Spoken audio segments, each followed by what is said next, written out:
Hi friends, Prabhas నటించిన కల్కి movie part 2 ఎలా ఉండబోతుంది? పార్ట్ 1 లో క్లైమాక్స్ గురించి ఈ రోజు డిస్కషన్ చేస్తున్నాం. ఫ్రెండ్స్, కొత్తగా మన ఛానల్ చూసే వాళ్ళు సబ్స్క్రైబ్ చేసుకుని గంట సింబల్ నొక్కండి. నేను ఏ వీడియో చేసినా అది మీకు నోటిఫికేషన్ గా వస్తుంది. ఫస్ట్ ఆఫ్ ఆల్, కల్కి పార్ట్ 1 లో వచ్చేసి కర్ణుడికి కలియుగానికి సంబంధం ఏంటి, దాని గురించి డిస్కషన్ చేసుకుందాం. మనం కల్కి మూవీలో చూపించిన దాన్ని బట్టి డిస్కషన్ చేసుకుందాం. మనకు మహాభారతంలో కర్ణుడు కుంతి పుత్రుడు. కుంతి కర్ణుడు పుట్టంగానే పిల్లోని వదిలేసి వెళ్లిపోతుంది. అలాగే కల్కి మూవీలో కూడా ప్రభాస్ క్యారెక్టర్ పేరు వచ్చేసి భైరవ క్యారెక్టర్ ను కూడా వాళ్ళమ్మ పుట్టంగానే ఒక చోట వదిలేసి వెళ్లిపోతుంది. అప్పుడు ఒక కెప్టెన్ పెంచి పెద్ద చేస్తాడు. మనకు పార్ట్ 1 లో సినిమా మొత్తం వచ్చేసి ఒక ఇంద్రధనుసు మీద నడుస్తుంది. ఆ ఇంద్రధనుసు ఎవరిది, అది అక్కడ ఎందుకు ఉంది, ఆ ఇంద్రధనుసు ఒక టైంలో సినిమా ఎండింగ్ టైమ్ లో ఆ ఇంద్రధనుసుకు కొన్ని పవర్స్ వస్తాయి. ఆ పవర్స్ ఎలా వచ్చాయి, దీన్ని ఆధారంగా చేసుకుంటే మనకు సుప్రీం ను అంతం చేయడానికి విలువిద్యలో ఫేమస్ అయిన వ్యక్తి ఎవరన్నా ఉన్నారంటే మహాభారతంలో కర్ణుడు. అందుకోసమని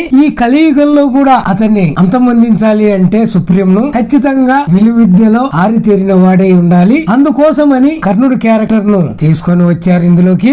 పార్ట్ 1 ఎండింగ్ లో సుప్రీం వచ్చేసి శ్రీకృష్ణుడు పిండంగా మారినప్పుడు అతని పిండంలోని ఒక డ్రాప్ శిరం వల్ల ఈ సుప్రీం కు పవర్ఫుల్ శక్తులు వస్తాయి. ఆ పవర్ఫుల్ శక్తులు వచ్చినప్పుడు ఈజీగా ఆ ఇంద్రధనుసును పైకి ఎత్తగలుగుతాడు ఈ సుప్రీం. అంటే సుప్రీం పవర్ కూడా ఈక్వల్ టు కృష్ణుడు. ఇప్పుడు మనం మహాభారతంలో చూసుకుంటే కృష్ణుడు సూత్రధారి మాత్రమే గాని అతను మాయలతో ఈ మహాభారతంలో పాండవుల వైపు ఉండి బలవంతులైన కర్ణుని దుర్యోధుని అందరినీ మోసం చేసి గెలిచారు ధర్మం కోసమని. అర్జునుడు కర్ణుని కంటే బలమైన వాడైతే కాదు. కాకపోతే మహాభారతంలో అర్జునుడు గెలిచాడంటే శ్రీకృష్ణుని దయ అని చెప్పొచ్చు. ఎందుకంటే శ్రీకృష్ణుడు అన్ని మాయలు మంత్రాలు చేసి ఈ అర్జునుడు గెలిచేలాగా చేస్తాడే తప్పితే కర్ణుడు కంటే బలమైన వాడైతే అర్జునుడు కాదు. అందుకని ఈ కలియుగంలో సుప్రీం లాంటి ఒక పవర్ఫుల్ వ్యక్తిని ఎదుర్కోవాలంటే విలువిద్యలో ఆరితేరిన వాడే ఉండాలి. అందుకోసమని కర్ణుడు క్యారెక్టర్ ను వచ్చేసి ఈ కల్కి మూవీ పార్ట్ 2 లో సుప్రీం క్యారెక్టర్ కు ఈ ప్రభాస్ భైరవ క్యారెక్టర్ కు మధ్య యుద్ధం జరుగుతుంది. పార్ట్ 2 లో వచ్చేసి కర్ణుడు జన్మించిన